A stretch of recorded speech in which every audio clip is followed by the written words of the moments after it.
Well, hello. Where's your Star Wars thing? I'll have to do it when I make the video. Ah. Like, I'll do Oh, I thought you were just going to like...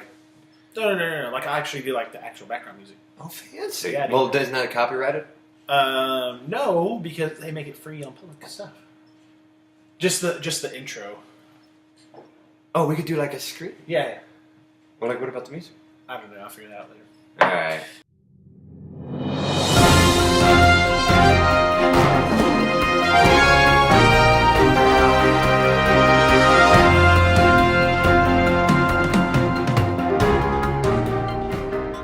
So, welcome to Beards and Coffee. We could just pretend like I'm a Jedi and like...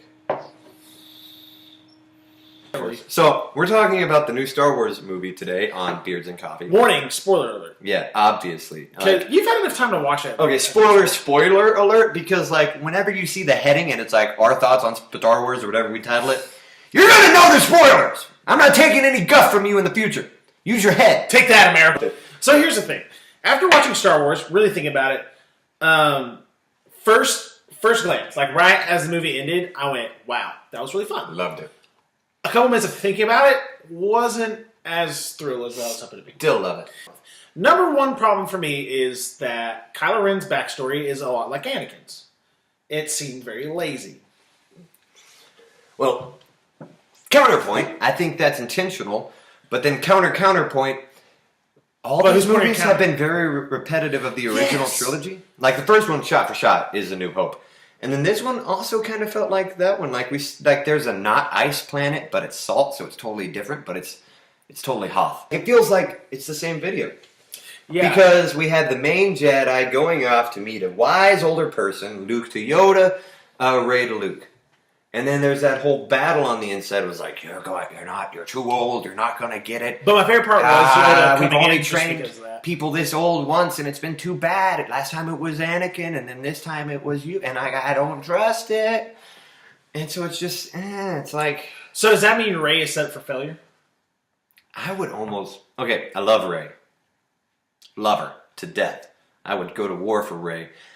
I kind of want her to fail because I've never seen a light side fail. And if the Force is all about that balance... You've never seen the light side fail.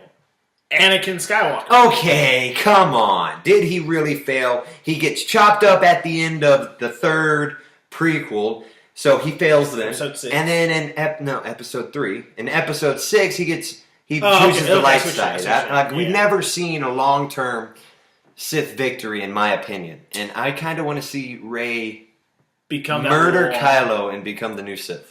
The point is, like, there's this... These movies are very much overlapping, and I need something in the third one to really... It's basically like, hey, this is how the cool graphics should have been back in the 80s. That's basically what it seems like it's doing. I don't know. To me, it feels like, hey, we're sorry for the prequels. We're so sorry for the prequels. They sucked. We're giving you what you like. We're giving you the old ones. Here's everything. We know you like it. You'd like it. You're saying you like it. Everyone likes it. We love it. And we're not even going to talk about the prequel. Midichlorians, never mentioned. Forces for everyone again. For everyone. I don't know how I feel about, again, Leia, when she gets ready to die...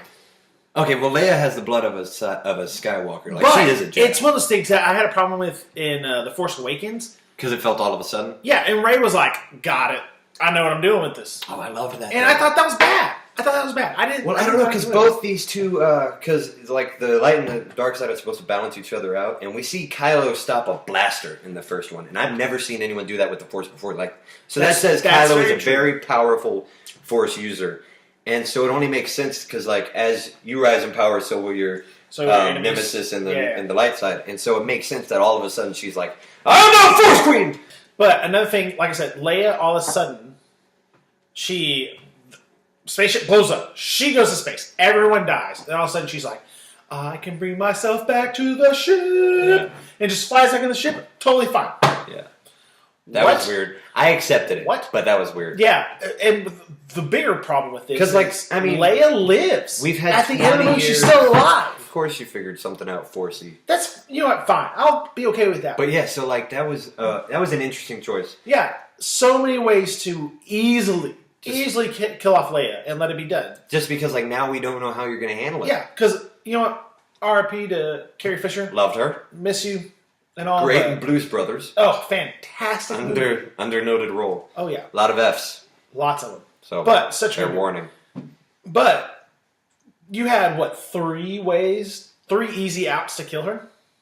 And they didn't take any of them. By the end of the movie, she's still alive, and it leaves off. That's why I really want in the next movie for her to just like have a heart attack in her sleep and be like, oh yeah, she's dead. Maybe. So that was number 2.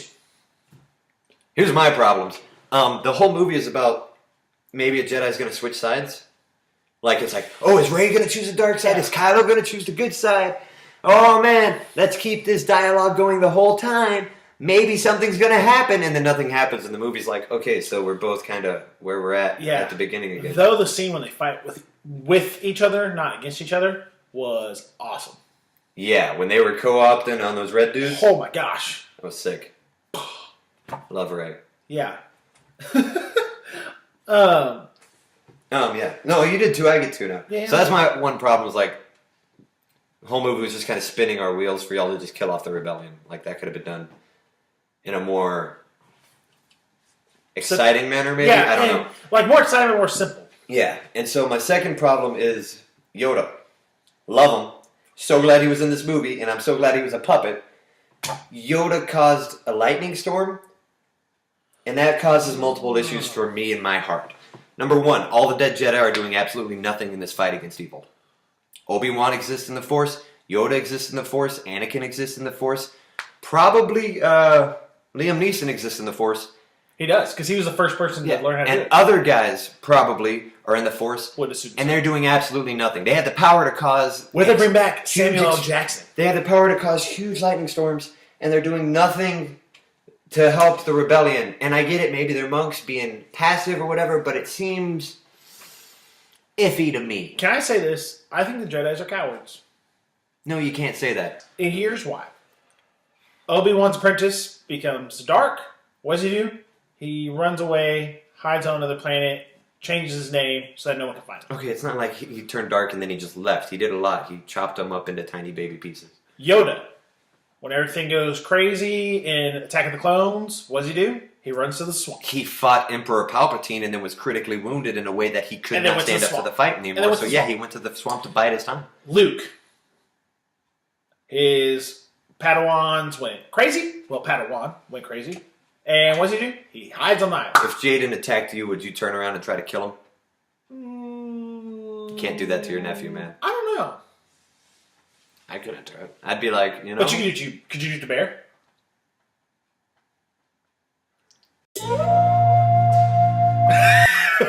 That's different. Bear's the oldest brother. My other problem with Yoda using Force Lightning is that's a Sith power. We only ever see the Sith command the lightning, and then now Yoda, dead Yoda, is like, nah, you totally do the biggest lightning we've ever seen, lightning tree.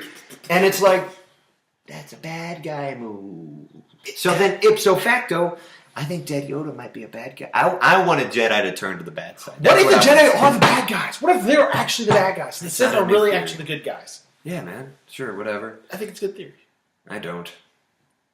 I don't know. Because, like, you know, killing the younglings. That is terrible. And, like, I don't know, I wanted Finn and Rey to end up together, but now that one Asian lady's in it. Rose? Is it Rose? It's Rose. Okay, first of all, are there roses in space? Now, like, Rose clearly has feelings for Finn. Yeah, and Finn seems like he has the... I disagree. I never felt that from Finn. He was it was at the end that made it was kind of like... No, he was like, why'd you kiss me? Oh, no, my friend's about to die. Let me drag her through the snow. And I love Poe. I think everybody loves Poe, but if you watch Poe, like, he has a habit of calling everyone buddy. Buddy! I love that. He's like, buddy! And then he rubs the little droid. It's like, yeah, man, buddy. But why add so many love interests? But I will say good things about this movie. One, the effects were amazing. Crashing the starship. Ooh, not starship. Another problem with that, actually, with the light speed. What? No, that was so awesome! Here's the thing. If the light speed kamikaze move is an option, number one, should have been taken way earlier. If her plan was to, like, evacuate everybody the whole time, but it wasn't part of the plan. If her plan was to evacuate everybody and then fly off as a distraction from the get-go, she should have been like, they're not going to look at the transports. Let's get everyone on the transports now. Y'all leave. I'm totally going to draw them away. And then as soon as everyone was off, turn around, light speeded through them. And then B, they wouldn't have had a chance for that little thief guy who I loved I do like. I loved the he's thief, fun, and I love that he was was a evil. twist. I want him to come back, and I want him to like have more dialogue because he was a fun guy. I like Benicio del Toro, but there would have been no chance for him to betray them and say, "I sold y'all out." Now they know about the transport. Transport would have landed fine on the planet. Everyone would have been fine. That girl was a cruddy commander. If you're willing to take the martyr exit, you need to do it from the get-go, where it's most likely to succeed. Don't have super high expectations. It's kind of like Justice League. If you go on with the right expectations, yeah, like this, it'll be fun. It's a lot like. I said Justice League is a perfect example of how a superhero movie doesn't have to be that great for us to love it, because it was a mediocre movie, let's admit it. Yeah, nothing special. Just like this Star Wars movie doesn't have to be a great movie for us to love it. It's a mediocre Star Wars movie, but it's really stepping fun. stone. I had a blast. I'm going to see it again. Oh, I'll probably buy it, because I own all the other ones. Yeah. I think it's fun. Yeah. But it's meant to get you ready for something bigger. I'm not sure how I feel about this Han Solo movie. I'm worried about it, but I want to love it. A lot of people say it's not looking good. I want to love it. I But don't we know will if it's going see. to be good. But I hope. I'm a Han Solo man. We're interested in what you think of the movie. You can actually leave stuff in the comments below. Or you can shoot the gun in the console. Click here to subscribe. We did it! You underestimate my power! And...